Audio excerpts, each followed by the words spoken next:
This is Dr. David Pomeroy, your host on ADHD Focus. I wanted to remind you that the show is not intended to be a recommendation for diagnosis or treatment of any condition for any specific person. Please consult your mental health professional or doctor managing your ADHD or mental health issues about any diagnosis or treatment-related information that you hear on the show. Refer your ADHD provider to the show if he or she would like more information. We're so glad you could join me today. My guest today is Dr. Tamara Rosier, and we're going to be talking about the murderers of motivation, which I think getting started on something, at least 80%, if not more, of my patients I see identifies as their biggest ADHD challenge. Once we get started, you may get into the flow and keep going, but getting over that starting hurdle, and there are a number of things that come out of our ADHD qualities, traits, that block that. But then there's some solutions, and Dr. Rosier is going to take us in through those as well. Tamara, it's wonderful to have you back again. I love talking with you. Every time we talk, I just love it. Great. Thank you. So the middle two chapters of your book, Your Brain's Not Broken, talk about first of all, the murderers of motivation, and then the Solve It grid, and how to look at balancing your energy over the day so you can deal with this motivation issue. So let's talk about the murderers of motivation. How do they grow out of our ADHD? Yeah, and I know you've heard this too. Everyone seems to be talking about task initiation. And we know that that's the correct psychological term for the issues we have. In other words, we have issues with task initiation. And some of that is executive function. Mm-hmm. But really, what I found is a lot of times my feelings about it get in the way. Mm-hmm. Yeah. And so what I do with the feelings is I create a story. Mm-hmm. And then I act in really predictable ways to engage in a task. And so today we're going to talk about the things what do we do when we should be doing the task and we have all these emotions swirling mm-hmm. around? We create the wrong story. And so the motivational murderers are the stories we create through these techniques. So yes, you go ahead. And two of yours that struck me as different than I had seen was the perceived amount of energy it's going to take. Yes. And sometimes this is where we blow it into, oh my goodness, this is going to take so much. And then the other is the perceived emotional energy.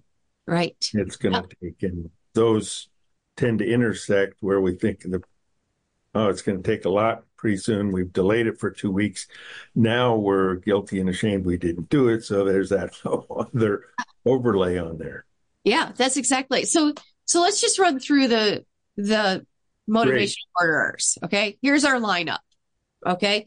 And maybe your listeners can picture like mugshots of like cartoon criminals, Mm-hmm. And so the first one is avoidance. And, I love, is it Russ Ramsey who says procrastivity? I think so. Yeah. I'm going to give him the credit for it today, but someone can fact check us later. But avoidance is, look, I know I should do this task, but I have feelings about this task. And frankly, I'm scared. I'm overwhelmed. I'm just not sure what to do. So I want to feel good about myself. So I am going to do something else instead. And I will feel really good. However, it murders my motivation for getting that task done. Because, right. But I did get the laundry done and I got the laundry folded. So that's 2 tasks. Right. And I got something done that wasn't even on the task list. Exactly. And I'm going great. Who's winning? Yeah. So, every year when I coached college students, they would come in and go, yeah, I didn't study for my exam. I'm like, oh, okay. Well, tell me about that. Well, I opened my sock drawer. I realized this is a huge mess. And I spent all Saturday night arranging my socks. And now they're color coded. They're according to season and they look beautiful. That's an example of avoidance. So avoidance was so satisfying to her that it killed her motivation to do the exam work. Right. And so avoidance is anytime we're just like trying to make ourselves feel good and we'll do something else. The next one is anxiety. And you know this one well, and you see this in all your patients. It's our gasoline. So the ADHD brain doesn't know what's important. So I look at my list and I'm like, I don't know what's important here. Which is first. I don't know how to prioritize. And humans in general are bad at prioritizing. Those of us with ADHD are worse.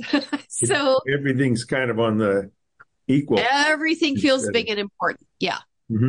And something I'm always asking my clients, like, how do you know that's the next thing? Well, I just feel like, that. And it actually orders our true motivation because we don't know where to direct our attention. We're just turning up this thing called anxiety. We're just turning up the fire so that we can do anything. And we know that there's some important things there. Which one am I going to pick the right one? And that's where you get off into that. Spin off. And so we're actually trying to affect our motivation by turning up the anxious energy. Okay. We're trying to turn this up. But the problem is we end up burning ourselves out before we start.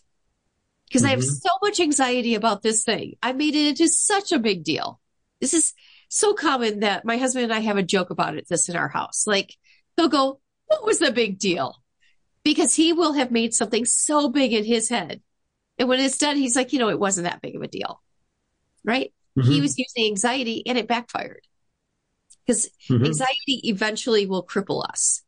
And you know this, this is very old research. There's a Goldilocks rate to anxiety. Too much anxiety will shut down. Not enough anxiety, we won't get started. Just right. And it's not really anxiety, guys, like you're thinking of it. It's alertness. And psychologists will refer to that as anxiety, but it's really, we're talking about relaxed alertness. So we do need enough, but ADHD people are like, crank that baby up. And then now we have too much. And it's something we've learned when I'm in that state, then I can get things done. Yeah. But we wait until we hit that to get it done. And it's the day before the papers due or the form has to be completed or whatever. Well, now you're bringing us to the third one, right? Because the third one is procrastination. And so again, we're kind of people who don't know how to just do it because that part of our brain is broken. I'm sorry, I just said our brain's broken. I literally wrote a book saying your brain's not broken. That part of the brain is unreliable for us. There we go. So scratch that, guys. I'm so sorry I said it. But that part of the brain doesn't work reliably. So that just do it button in your brain, you just can't push it. And so we're playing all these games. And so one of the motivational games we'll play is called procrastination. And procrastination is when we combine avoidance and anxiety, and poof, we get motivation. Here's the problem with that tool. It works sometimes, and the universe rewards us. And we're like, cool, I'll keep using it. Yeah, I work better under pressure. And sometimes it doesn't work. So my students who like, I'll I know it, Tamara, I'm a great writer. I'll just write this at the last minute. Great. And then they run into their internet was down. They couldn't turn in their paper. Something happens. And they're like, it's not my fault. This happened. Well, you're paying a procrastinating price there. And so I just bring that up because that's that's another thing that we're trying to do to motivate ourselves. And yet it just backfires. Bless our hearts, right? And it just backfires. It's by the time we get to adulthood, I know some of us don't think of ourselves as adults until a lot later, but it's already ingrained from probably even grade school. Hey, you put off getting ready to go to school because you really don't want to, for whatever reason. And so then there's all this fallout from your parents saying, how come you aren't ready yet? Don't you realize every day we're supposed to be ready by 7:15 and blah. And so then we learn, okay, I can make it at 7:05 and finish getting dressed and brush my teeth there. That's done. And there I'm good. And then you get to school, you realize you left your paper at home. Yeah. Yep. That's exactly. And so this procrastination thing, though, here's the problem. We think it works. And guess what? It works sometimes. And for our brains, we're like, well, that's good enough. I'll take that. And so it's like, I always joke with my students, like, they'll walk in and they're like, hey, guess what, Tamara? I wrote the paper, turned it in, got an A-. I call that great. And, they tell me about their last hour exploits and how it was a photo finish and all that excitement. I'm like, I am so happy things turned out for you. I'm sad that the universe rewarded the procrastination. Yeah. Because now you have no reason to stop. And they're like, you are exactly correct. Intermittent reinforcement is stronger. The most powerful. Yep. You remember that too. Yeah. Yeah. So that's why when I'm working with clients, I only work on procrastination when they ask. Otherwise, I only work on whatever when they ask, but I really don't try to poke that one because it's a survival mechanism and they get rewarded for it. And it's really hard to, at calling just that, it's really hard to just deal with that. Yeah. Because there's so much background. There's so much background and you've been rewarded. So, I always reassure, they're always like, well, you're not going to make me stop procrastinating, are you? I'm like, I'm not going to make you do anything. And so, but people love procrastinating, makes us feel like heroes, right? So the next tools get a little darker after this though. And so we have anger. And then we have shame. And we have self-loathing. And these are the darker motivators. And they really harm us. So I don't know. Have you ever used anger? As a motivator? Yeah. Probably. Sometimes I use it as I'm so angry I can't possibly answer this when a prior authorization comes. It's been denied because they'll only let someone have one tablet a day. Yes, but the only way you can get to this next level acceptable dosage is to use 2 because the company doesn't make one stronger than 30 and you need to get 40. And okay, I have to go back. It's not even educating somebody in the company about it. It's just, come on, guys. Yeah. Well, okay. So if you were motivated by anger in that moment, you would be pushing yourself to jump. Yeah. And so, sometimes I do that and I'm writing out. Oh, heck no. And you start typing. Meanwhile, I've got other things to do that have to be done. There you go. I really could do that tomorrow. Yeah. So anger is motivating to us. The problem is if you're doing things out of anger, you're burning yourself out. Mm-hmm. Mm-hmm. I became really good at statistics because I was angry at the professor. He wasn't doing a good job teaching. And I thought, well, I'm going to learn out of spite. I'm going to make you teach me. And I became a stubborn student who insisted on understanding it. Boy, wish I had that one for statistics. I'm never going to get this. I'm never going to figure it out. But it was exhausting. I was exhausting myself out. Instead of just pushing the just do it button that I wish I had, I kind of feigned this other emotion. And so that's one of the darker twists. Another one is shame. Yeah, shame is huge. Yeah. And what do you see in patients with shame? I see so many people they'll say, yes, I know I should have done that, and I should have done that, I should have done that. And I'm thinking every time I hear should, that means you're ashamed about the fact you didn't live up to somebody's expectations, that therefore you're bad. You're a bad person, instead of your behavior wasn't good. You're fine as a person. Yeah. But you get this, oh, I'm a bad person because I didn't do that. Yeah. And that then that becomes a drag on the motivation, because then there's guilt, I didn't do it, and shame, I should have been able to do it. And it gets into that's uncomfortable, so I don't want to do that. There you go.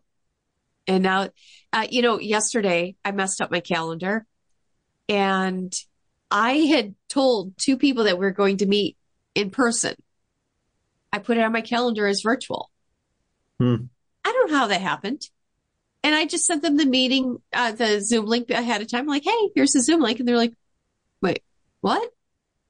Now, how lovely that I happen to work with an ADHD friendly group that went, yeah, that's fine, Tamara. We've done this before. Mm-hmm. Mm-hmm. But the amount of shame I felt, like, how could I inconvenience them? I caught and you hear all the negative self-talk that came up. Yeah. Shame is horrible. And I do a number of Zoom visits or virtual visits as patient visits. And sometimes it's just tough to get the connection to work. Yeah. And most of the time, a patient will apologize that because they assume I must have done something wrong. I didn't get the technology to work right. And it's because, who knows, the stars were aligned right, or the electrons took a vacation. And it's not anything that's their fault. It just didn't work. But they blame themselves as not competent enough to make it work right. That is exactly right. Right so there. That's their story is, I must have done something wrong. That's exactly it. And I have to admit, I buy into that story all the time. Mm-hmm. Just waiting. So I happened to do this weird thing, and I actually signed on 2 minutes early, which I'm not used to being early. Let's just admit that. And as I'm waiting for you, I'm like, well, wait a minute. What if you don't have the right link? And my rational brain is like, calm down, give him a few minutes. And you were right on time. But my brain's like, you've screwed up the link before. Why don't you just check it again? Yep. And guys, I don't have OCD. I'm so used to getting things wrong, because I feel this predictive shame. Right. Okay. I bet you I'm going to mess it up. Yep. Yeah. I bet you I will. I bet you I will do this. And so, Tamara, you've made this mistake before. My brain's trying to help me. And yet shame actually backfires. Now, by the way, our brain is trying to help us by telling us the shame story to go, see, don't do that again. Yeah. Yeah. The problem is we take that and it just chisels away at our sense of self. And I think my own thought about that is that we've had so many messages from parents and teachers, and they're well-intended in terms of saying, pointing out, you've done this so many times. Why won't you learn? Used to say, how many times do I have to tell you? And I absolutely would never say, I don't know, and as many as it takes. That was not an option. But that I've told you so many times, you should have figured this out. Yeah. And it's not a figure it out. It's not something my brain says, okay, I won't do that, because the next day, number one, the working memory, that's gone. Yep. And I'm not in the same context. That context is so important. Yeah, that's exactly. It's so funny because I'm mad at myself too, right? I'm angry. I'm mad at that I screwed this up again. And so then I start to blame, the voice in my head goes, okay, now feel shame to help you remember not to do this again. Yeah. And my brain's like, you know what? That sounds like a decent plan. Let's do that. Right. And that never works. And it doesn't work. But we try to make it work. Mm-hmm. So the last one is self-loathing. Okay. And self-loathing is shame turned up. I'm not good enough. I'll never be good enough. I'm never enough. And that is the wound that I see ADHD people with. Yeah. And I think that's one of the more powerful and also hardest to overcome, because it is so deeply rooted. And when someone's dug enough of a hole for themselves, right, then it's even more. I have a friend who she got behind on her rent, and then she got behind on her car payments. And how am I going to do the two of them? And then she got sick, so couldn't work, and her work decided to fire her, and all kinds of things that, and so now she just can't even get going on anything. Right. Nothing's going to work. Yep. And so the self-loathing has a story. And the story is, you screwed up. You're nothing. Anything you get, you don't deserve. And I'm sure your listeners are like, hold up, how is that motivating to us? Well, in the wrong sense, we are trying to motivate ourselves. It's like if we it's like having a really mean drill sergeant in our head screaming at us, threatening to do things that drill sergeants who are mean threaten to do. It's having that kind of self-abuse that we think will keep us in line so that we stop screwing up. So it motivates me to behave better if I just hate myself a little bit more. Yeah. And it knocks that out. If particularly someone has developed anxiety, it's going to happen again. So now they have a co-occurring anxiety for whatever reasons. Yep. That anxiety becomes so overwhelming that it's going to happen. And I don't know what to pick first of all these things, that it's all too overwhelming. I can't even move. So you get frozen. Yeah, that's exactly it. And so you see, like, it's exhausting to be us then. Yeah, the energy of how much energy is it going to take? And we think, oh, this is just going to take so much to deal with this stuff. And it's a mixture of the emotional part and the amount we think it's going to take as far as energy. And I'm not worked up enough yet. I'll have to wait until I'm really upset, which then gets... There you go. Yep. There you go.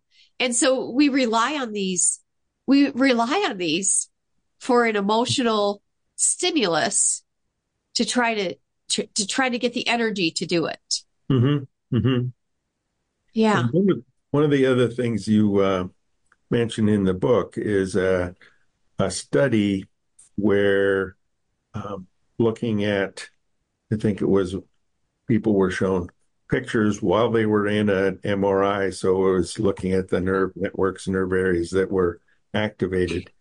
And when there was a diamond shape, the next picture was going to be a bunch of money, and they knew they were going to get part of that. But if it was a circle or whatever, the next picture was the money, but with a big red X. And people who didn't have ADHD saw the diamond and thought, great, I'm going to get some money. So they had that reward sense. People with ADHD saw the diamond and, okay, oh, now there's money. And that's what was the reward to them. And we definitely all work on when you get reward, then you're motivated to do that again. So the anticipation of reward, but that's going to be in the future, doesn't work with ADHD. We need it now. Well, in two reasons. And by the way, when I came across that study, I literally had to put it down for a couple weeks because I found that study personally depressing. And I'm sorry, I hope this is okay to share. Sure. Because I'm like, same. It's like, holy cow. I don't predict future events well at all. Yeah. And either I'm overly optimistic, overly pessimistic. I don't have an accurate predictor. And there's two reasons. One, short-term and working memory. So I don't remember that a diamond, I can predict this. I don't remember that. But then I remember how I feel about it. And so I don't remember the fact of the diamond. I remember like, yeah, I don't really like that as much. If I had been in the fMRI machine, I thought, oh, I like blue diamonds. Do you know I would have been able to predict it better?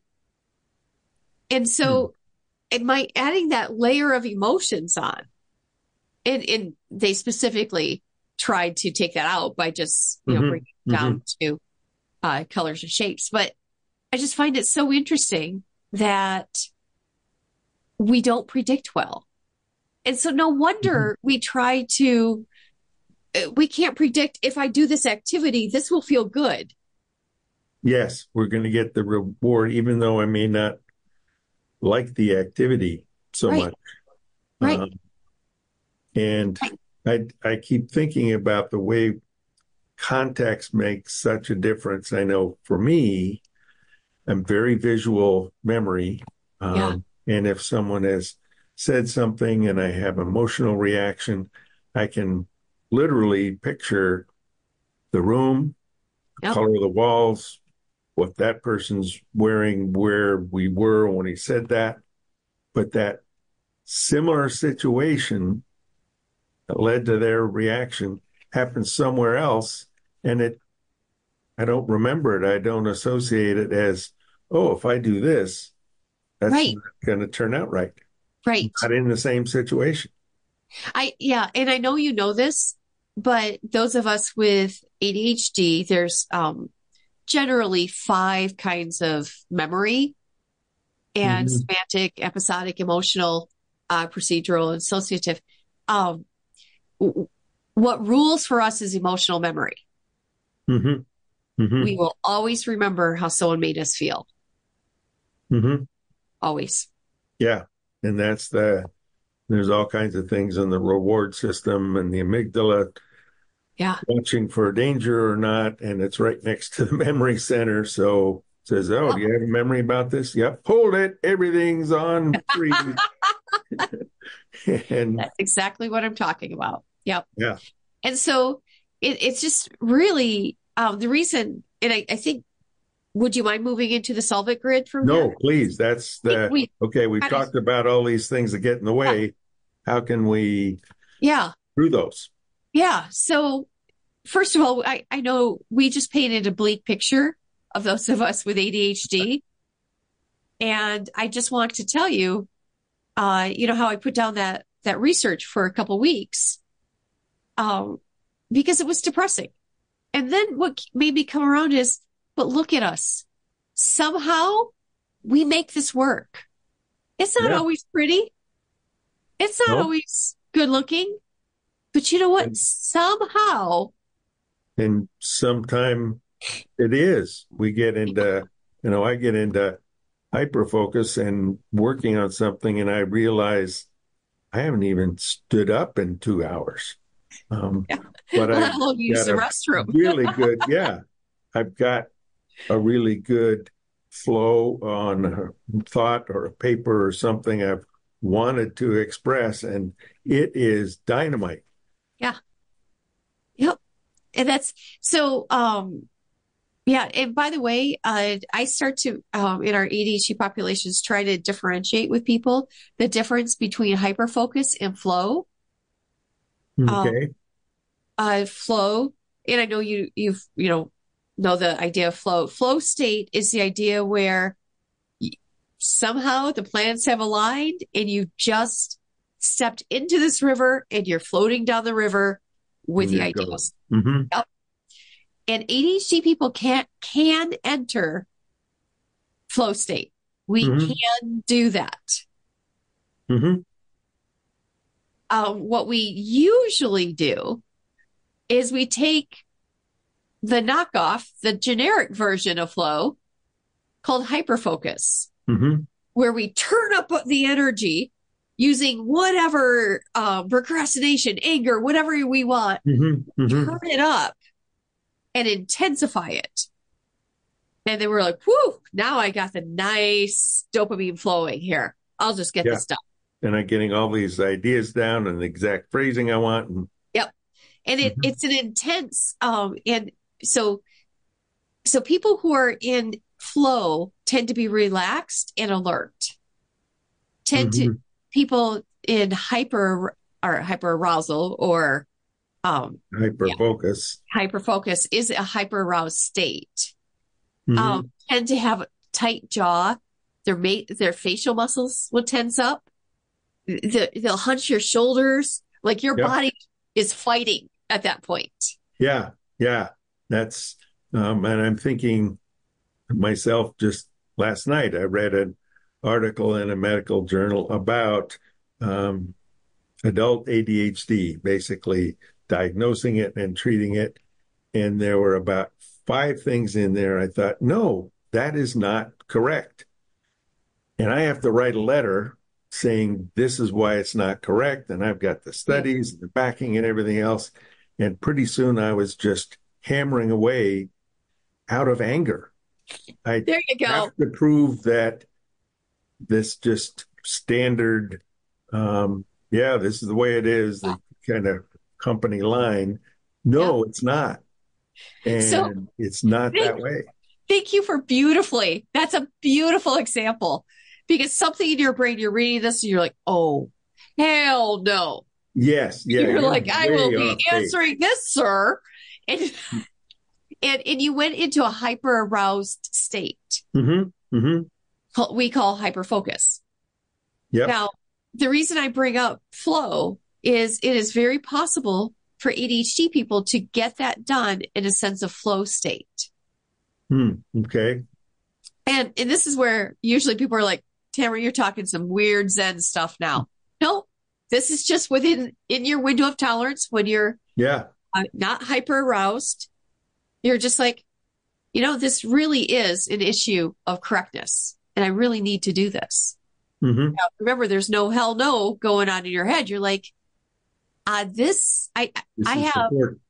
have a responsibility to do this. You know what? Tomorrow I have some time between 2 and 4. I'm going to do that tomorrow.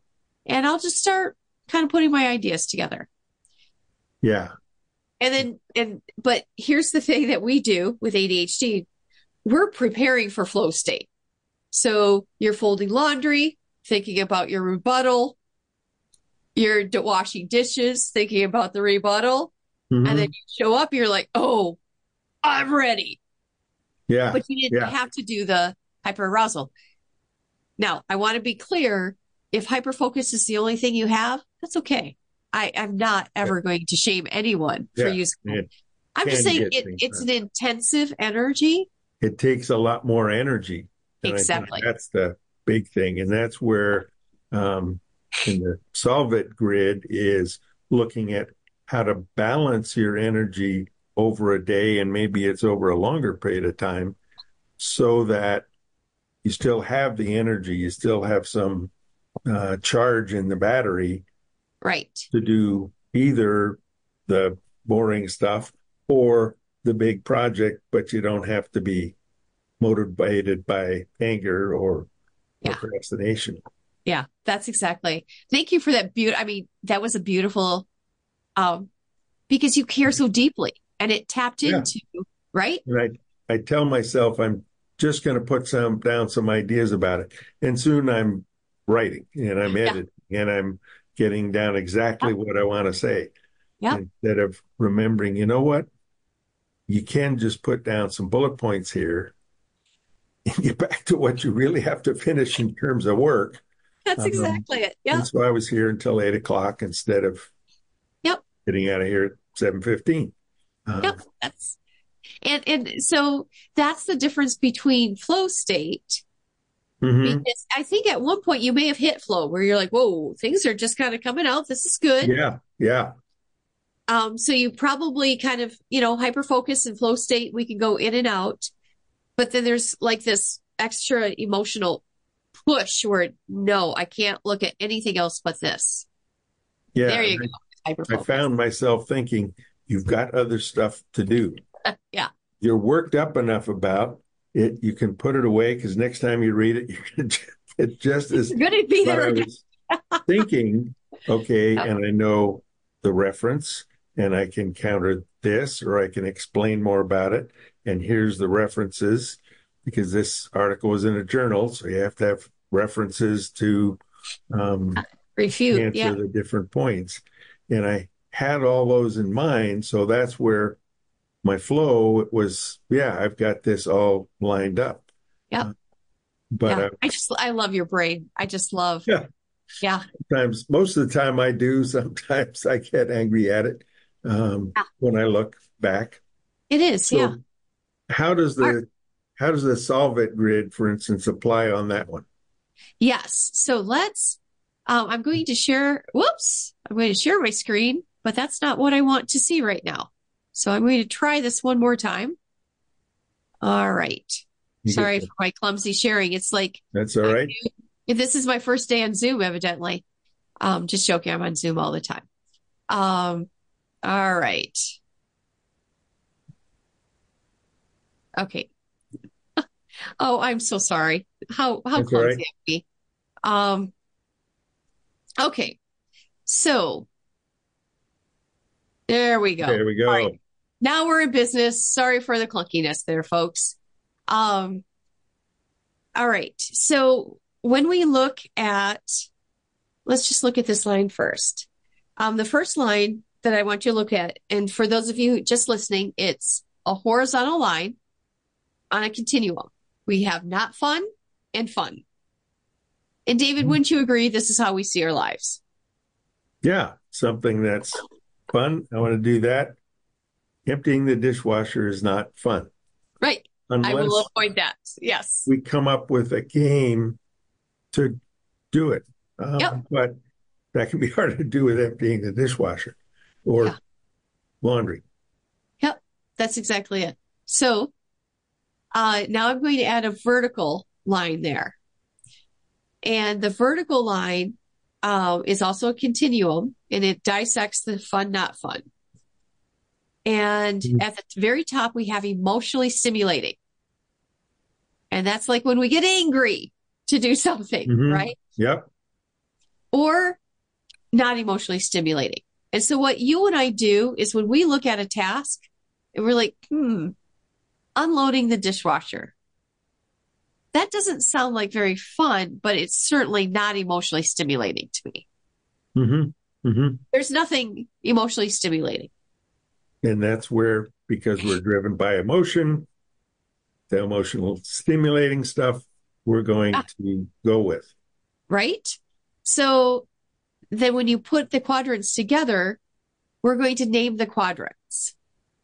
And so I have my clients look at this and I say, where do you think you have the most problem, or any ADHD person? And I really think this could be an ADHD test, because every ADHD person has this conversation, and they'll look and they'll go, well, red isn't good, but I can do red. I don't like yellow. I have a yellow problem. Yep. And so for those of you listening, yellow is the lower quadrant, and it's not fun, and it's not emotionally stimulating. Mm-hmm. It's in two the negatives. Bottom left side. Yep. Thank you. Yes. And so it's 2 negatives. And you named dishwasher. What are some other yellow things for you? Doing charts. Oh gosh, I almost made a joke about that earlier. Yeah? For me, okay, I've seen the patient. We've talked. I've sent them a message about what we talked about. That's done. Yeah. No, you have to write it down and show what you did. Every doctor I've ever coached has a problem with charting. And every doctor I've ever seen as a patient with ADHD has that, and any others I talk to that aren't patients. They may not even have ADHD. Right. But the charting is the nemesis. Yes. Oh, always the nemesis. So yellow is this problem where we don't know how to hold on to it. And you said it so well. You said, well, I saw the patient. I was good for the patient. I followed up with what I needed to follow up for the patient. Yeah. Good. What am I supposed to do next? Just write some scrawls on this is stupid. Yeah. And unfortunately now I've got to click the right box on the computerized record. So yes, I did review their medications. Yes, I did look at their social history. Yes, I checked this and that. And that takes, yes, it's only a mouse click, but I have to click it to the place where I'm going to that section and find a little button to click it. And developers have much better eyesight than I do. So they make these little tiny buttons or spots to hit. And you have to hit right in the middle. You can't hit pretty close. Yep. So there's a tedium with this. Mm-hmm. So that's it's not. And it's not emotionally stimulating. No. It's an emotional drag. It's just drag. Like there's nothing here for me. Mm-hmm. So let's talk about red, the quadrant right above yellow. Mm-hmm. That's where it's not, activity is not fun, but it's emotionally stimulating. Mm-hmm. The deadline's there. I really like this. Like when I was writing out last night, the emotion was really strong. Man, that got me into it. Yep. Not necessarily fun because it was taking away from what I needed to, but it was so emotionally overwhelming, and it takes a lot of energy. Yeah. Instead of getting back to the yellow and finishing the charts. Yeah. Do you see how this is exhausting? Yeah. For us. And so red is a place where I'll be really honest. I did most of my PhD work in red. Mm-hmm. I was undiagnosed, untreated. I didn't have anything but red. So I'm like, all right, I'll just do everything in red, which means I turned up the heat emotionally. Mm-hmm. So now let's go back to, those things that detract from our motivation. Well, yellow, I want to avoid yellow. Mm-hmm. So I'll do other things, and we'll get to the other quadrants, but I'll float around in other quadrants to avoid yellow. Mm-hmm. There's something in yellow that it starts to turn orange, and it starts to get red. Yep, and all of a sudden, because I'm procrastinating, more deadlines. Mm-hmm. Yep, more deadlines. And so everything is red. And so I'm working. It's not fun. It's highly emotionally stimulating in a negative sense. Which I've almost brought on because I'm anxious about it, or I'm angry about it. I'm angry at myself because I didn't get it done yet. Yep. And here we go again. Yep. There you go. And that is exactly what happens. So red, there's nothing wrong. By the way, there's nothing wrong with any of these quadrants. Mhm. We just want to pay attention to usage. We just want to pay attention to what's happening with our energy, Mhm. right? So let's hop over to right across from yellow is blue. And that quadrant is fun and not emotionally stimulating. So Okay. people have a hard time with this, but let's think about this. Technology has a lot of blue to give us. Oh, yeah. Oh, yeah. Yeah. What examples come up in your life? YouTube Shorts. Okay. If there was a way to turn those out of Yep. YouTube, Yep. I mean, I like to watch soccer games, summaries of soccer games. Yep. YouTube is where I can get it. But then I make the mistake of clicking on one There thing you in go. the shorts, and next thing I know, it's an hour. Same thing, except One. Instagram Reels, right? Yep. So now I'm like, I'll just look at one. It's fine. I can stop anytime. Yeah. I And don't because need to look at more. right, it's just fun enough, but it's not really emotionally stimulating. None of those are Mhm. really going to shake up my life. Hmm. At most, I'll go, interesting. Sometimes I'm like, that's too stupid to be out there. You know what I mean? It's just, but Yeah. And other times, man, that's really cool. How those yeah, guys dance like that. yeah. Okay. So But it's emotionally stimulating in a way. It's really neat that people can do that. And the thought will occur to me, I don't need to do this, right. but I But want it's to. not, it's not I want emotionally to. stimulating enough where it feeds your soul, Oh, yeah. Yeah. right? So blue, I want to be clear, there's nothing wrong with blue. It's like food though. You need the right amount Hmm. and healthy food. And That's the whole secret to eating. The right amount and healthy food. and Well, the with secret, blue, I think that temptation is, okay, I get these yellow things done. I get to reward myself. And all there you these go. things I read say, do 25 minutes of this. Okay, then take 5 minutes and get a reward Yeah. for it. And I'll just look at one soccer game summary. An Done. hour later, Yep. I wasted an hour and I'm not going to get back to yellow. Now I don't have time. I got to get to bed. Okay. All right. So you just brought up an important point. It is okay to reward yourself with blue because I call it being an adult. Like I adulted a lot today. I Mhm. earned my screen time, just like I'm a Mhm. 12-year-old, right? Yeah. I earned my screen time, except, and I literally have it set on my phone to pop up and says, you've used up your screen time. Mhm. Now I still have a choice to cancel it and go ignore the limit for today. But then that's on me. If I make that Yeah. choice, that's on me. Like that's not me getting I'm an distracted. adult. I get to make choices. Right. So because I am a grown woman, I'm like, oof, I want to ignore the limit today, but it is 9:30. And if I spend more time, it's going to get too late. Mhm. So I'll turn off Facebook or Instagram. I have to do that because I, like every other ADHD person, have a hard time with blue. Mhm. But now remember, blue's not bad, right. right? And I think this may get into the not being able to plan into the future because we're in the reward so much. Yep. We don't see the consequence of, yeah, but yesterday you didn't like this and it didn't turn out too well. Right. Right. Yeah, but that's not now. I'm here.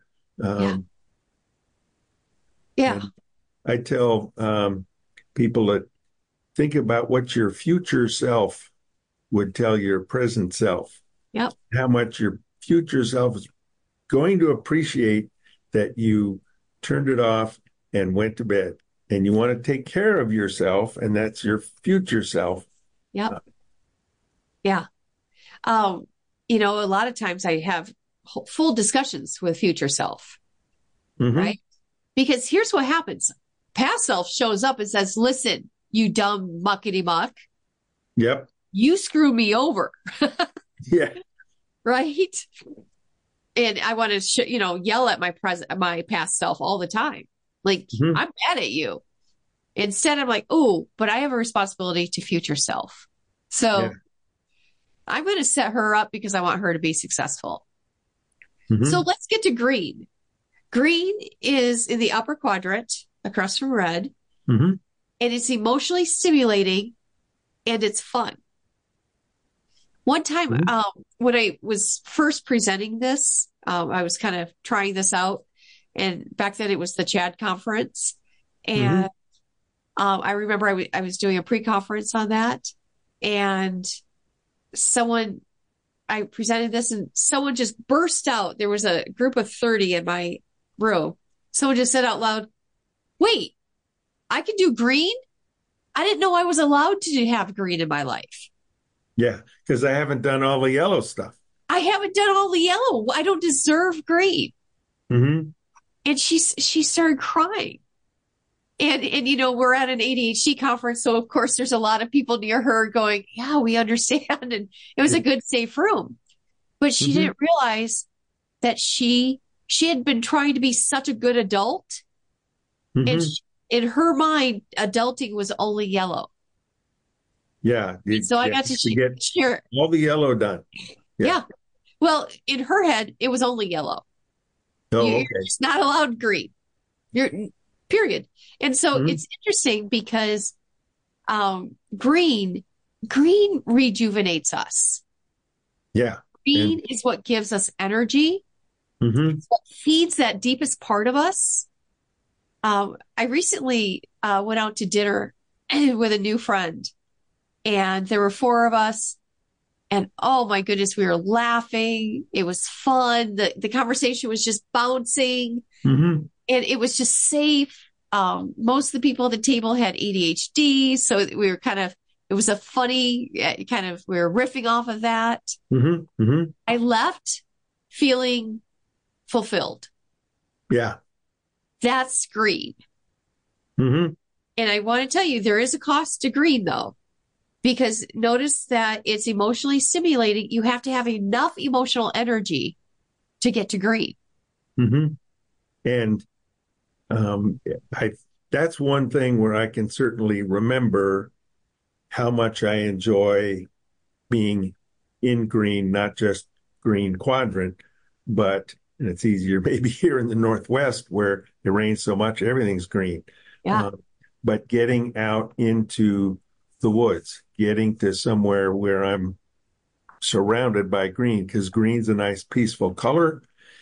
And it just helps things calm down, and it's fascinating. I love just looking at all the different greens, looking up into some trees, and all the different shades of green. And that's a good feeling. Yeah. And it restores you. Yes. And I can do that by walking out the door in the parking lot and look up into the trees. It doesn't take a whole lot of preparation or anything else. I just have to remind myself it's okay to walk out the office door and walk out of the building and do that. You don't have to stick with things. And by the way, we do know nature has an effect on those of us with ADHD. There is a positive effect. We don't know why, but we know that there is. Absolutely. And so nature is very important for me too. We live on a lake. I live in Michigan, so there's a lake every 100 feet or so, it seems. But I paddleboard on our small little lake, and it just feels so peaceful and so good and so right. And I try to paddleboard late into the season because I just love the feeling of it so much.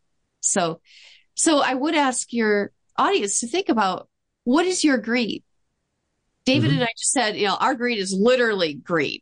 It's literally getting out in nature. Yeah. But what is your green? And so the test for green is when you're done, does it leave you with more energy or Yeah. not? And that's where you can balance not only your day so that you've got the reward, but you're also recharging those batteries. If I go out at 5:30, okay, I've done seeing patients. Now I have to do some of the Yeah. prior authorization junk, or I have to finish the charts. But if I get up and go outside for a while, I come back and I've got some more energy. I was Okay. also thinking about this in the context of a week. Yeah. So all week I've been interacting with people and having to be on the computer and sometimes choosing to be on it. And there's just noise everywhere. If on a Sunday morning I say, okay, I'm going to play classical music, I'm going to play it on my actual phonograph. I have this cool little one in my That's cool. Yeah. vinyl collection. Yeah. So I don't have to put up with Alexa telling me it's going to play only the second movement. No, I want the whole symphony. Yeah. Or commentary from who's ever on the radio in between. Right. And that's just relaxing. It's a reward for me. That's just got a lot of good memories to it. So it refreshes me over a week. It's taken away a lot of that noise and jangle of just the overstimulation. And we, with ADHD, we're definitely more sensitive to all the different senses, particularly the noise and the visual, everything moving around. So a time that you can just relax and keep it even with something that's emotionally stimulating. And for you, it's fun. Yep. That's exactly it. Well, okay. So you're getting at our patterns. So what happens, and I think where the Solvic grid can help us, is we can look at our patterns, not judge it, right? We're not going to judge our patterns. We're not going to punish and go, oh, I spent too much time in blue, you dumb idiot. Yeah. That's what this is for. Looking forward. So today I shared that I had a whole big day of grown-upping today, right? I've been in meetings since 9 a.m. and they're good meetings. And so sometimes, even though it was a yellow, I had to do some tasks, I would float into green because I was meeting with some really delightful people. And then I would, every once in a while I floated into red because oh, crud, this really needs to happen. But for the most part, a lot of yellow today, right? And I shouldn't say this, but even listening can be yellow for me sometimes. I know my whole career is based on that, but it still takes a lot of effort for me. Well, yeah, it definitely. And sometimes it's the red, it's not necessarily fun. And I look at that. I'm working with someone that I can't figure out how to help them. Yeah. And it's emotionally stimulating because I enjoy listening to people and trying to figure out the puzzle. And that's what I do and why I do what I do. Yeah. But it's not so much fun because I can't get to where I want. Then I have to think, I don't have to solve everything for everybody. I can do my best. But it takes red, so there's a lot of energy. So boy, by 5 o'clock some days, I'm just wiped out. There's no more reserve there. Okay, that's exactly it. And so let's talk about like our lives like a battery. So every morning we wake up with hopefully a full battery. Now, the previous version of ourselves we could have not done well going to sleep. We could have had a poor night's sleep. So some of us might only wake up with 70% of a battery charge. Yeah. Well, we have to start to understand that. Like, okay, last night I had a very poor night of sleep. And so I don't know if you know this, and I think this is still true, but you really experience tomorrow I have to be careful because I had a bad sleep 2 nights ago. Yeah. Yeah. Okay. So I woke up today. I reminded myself, like, hey, you might feel a little low energy because you didn't have a good night's sleep. But remember, tomorrow we're going to put yourself on high alert because you're just going to have to take yourself, just very kind. And remember that. And I thought, well, I'm not going to remember it. So I just jotted it down in my calendar. Yeah. So then I'm going through my day and my battery's draining. And if I'm in yellow, that is draining my battery a lot. Now, it doesn't drain as quickly as I think it will, but I'll get to the end of today going, woo-wee, that was a day, right? Now, if I go spike up to red, that's going to drain your battery a lot faster. Yes. Yes. And what I'm asking people to do is be aware of how you're using your battery. Some people, now blue can be like a little bit of a charge, like a trickle charge. That's when you like plug something in, it slowly keeps the battery going. Green, though, that's where we get the charge. So ideally, every day we should be experiencing green. And I know one of the things you got to, and I think it ties into mindfulness and being aware. This helps us be aware that, oh, green's a choice. Yeah, green's a choice. How can I think about how can I work it in there? So starting a day with just some, quiet time, maybe reflection that I'm going to be able to get a lot done. I'm going to be able to do well today, and just peace. And then mid-morning, how am I doing? Have I hit, I'm going into blue a lot here. What can I do? What choice can I make to do something else? Say maybe midday. Certainly for me, I've got to do that at probably 5 o'clock when I'm finished the patient seeing day, and I still have a lot of tasks to do. I've been drained. I got to find some green. Definitely don't go into blue. Right. Because you can't handle the blue. Not my battery's already down. Right. And so being mindful that will help. And at first it may seem like I don't want to stop in the middle of the morning and look at that stuff. I have to do things. Yep. Remember, it's going to help you do maybe the more important ones. Yep. Or take time enough to do what you're doing well and not flitting from one thing to the other. Yeah. So that's time well spent. Yep. That's exactly, that's so good. And before I developed the Solvit grid, I had a pattern of going to red all week because that's the only way I knew how to do something. And I couldn't understand why I was always so exhausted on the weekends. And I'd flop to blue all weekend. Yeah. Well, now that's just a red-blue pattern. I'm not including getting the yellow done in a timely fashion or, heaven forbid, green.